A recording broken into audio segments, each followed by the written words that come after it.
Can you spot a mistake? Being able to develop a perfect and stride stroke in pool is a crucial key to start shooting accurately and take your game to another level. There is actually a bunch of extremely important things you need to know about pool stroke, which will make your shooting a piece of cake for you.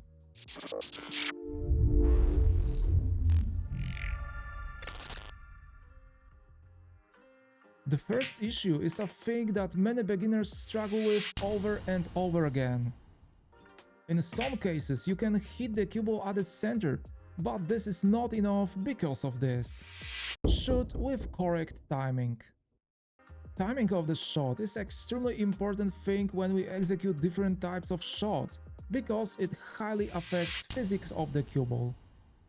We need to remember that during shot our cue accelerates from 0 speed right after the backstroke to reach its high speed right before contact with the cue ball.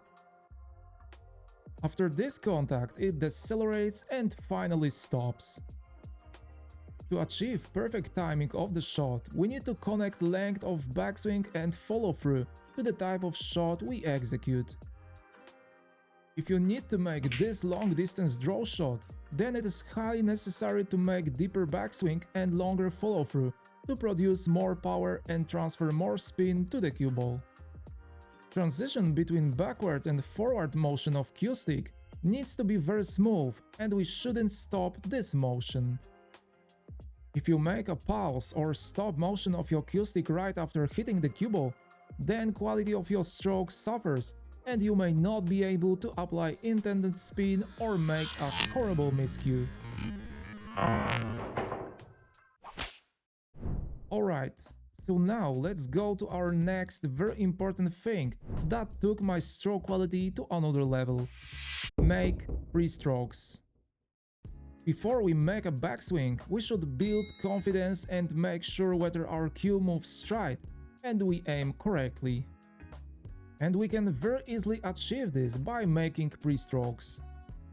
We simulate backward and forward movements of our cue stick to build muscle memory and to make our arm more relaxed. We repeat these movements several times, and when we are sure that this is how we want to shoot, we stop our cue right before the cue ball, make a backswing and smoothly hit the cue ball. Albin Ocean, Fedor Gorst, Shane Van Boning. All players make pre-strokes, and this is a perfect way to build your confidence right before you shoot. Making pre-strokes is of course a small part of something much bigger, what we call pre-shot routine, and trust me that by doing this you are able to increase your level of concentration and possibility that you will stay in your comfort zone. To understand third important thing, I spent a lot of time on practice and watching pro players. Jason Shaw, Josh Filler and many others. They all do something that many other players simply ignore. But when I realized how positively it affected the quality of my pull stroke, I proved to myself that I had to shorten my backswing. Look at Chris Melling. Very long and smooth backswing, no matter what type of shot he executes. This might look very cool, but trust me, you don't need this. Most of shots we execute using not that much speed, and speed is a key factor here. As I said before, if we need to execute deep draw shot, then it is highly necessary to lengthen our backswing to produce more power. But if we use much less speed, then you don't need to make so long backswing. But the key to develop a perfect stroke is a smooth acceleration. And yes, you are absolutely right. But the longer backswing you have, harder it is to be more accurate. So I proved myself that I need to adjust my backswing length to the type of shot I execute. If you will be able to find a pattern and remember when you should and shouldn't do it, then your stroke will be much more consistent. Alright, all of those aspects are extremely important for quality of our stroke, but now we need to talk about something really cool, what is actually very controversial in the same time. And here is the thing. Drop your elbow. When we execute a shot, especially with more speed, then after making follow-through, our elbow drops very low and going slightly forward along shooting line.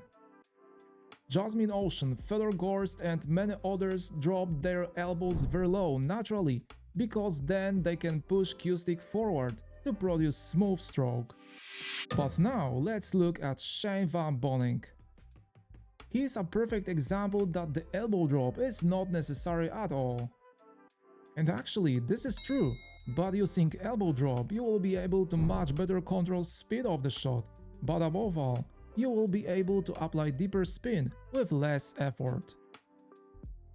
Personally, I drop my elbow practically during every shot, because it highly helps me to deliver a stride stroke with a lot of confidence, but remember that the final decision of how deep this elbow drop will be is yours and how you feel about it. Alright, moving on. We need to come back for a moment and look closer on our grip, because there we can find another very popular mistake. When you are making pre-strokes and execute a shot, then don't squeeze your cue stick like you want to crush it. You need to loosen your grip. We should definitely avoid to hold our cue too tight, as this will cause muscles in our hand to become very tense, especially during stressful situations. Remember that your grip should be very relaxed, and in the ideal case you should hold your cue stick only with your thumb and two next fingers. The remaining fingers only serve to gently support your cue and do not play such a big role in our stroke. But if we talk about fingers, there is one hidden trick you need to discover. Most of players believe that at the moment of shot, our cue stick should be squeezed with all fingers to increase precision. But during forward movement, we should loosen and slightly open our forefinger. This is extremely helpful trick that helped me to produce stride motion of my cue stick. If you connect it with proper squeeze, then you will be able to make your shots much smoother. But first, let's talk about this 8-ball situation. We need to play 4-ball and make position to the 8-ball, but as you can see, 9-ball blocks possibility to make 8-ball into this corner pocket. We are forced to make position to the right side of the table, and yes, you can say that we can apply a lot of top left spin and go around the table to this area. This is nice option, but look how much effort you need to make, and additionally there is high risk that you can misjudge this shot due to high amount of side spin. And the key in this shot is to slightly cheat the pocket and play deep and smooth draw shot to transfer the cue ball to intended area using only one rail. But if we hit the cue ball very hard with bad quality stroke, then it's going directly towards left side of the table and we are in very bad position. So it is extremely important to deliver your stroke with correct timing and using not that much speed, because then cue ball behaves completely different and going towards intended area. This is unbelievable how well it works for me and how much I was able to improve the quality of my pull stroke by using these tips. Consistency and confidence are crucial factors which you need to care about. The rest will come naturally over time.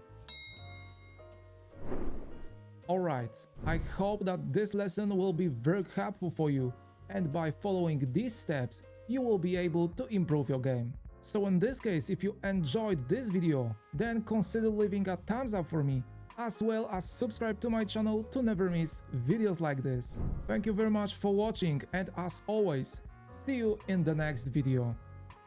Take care.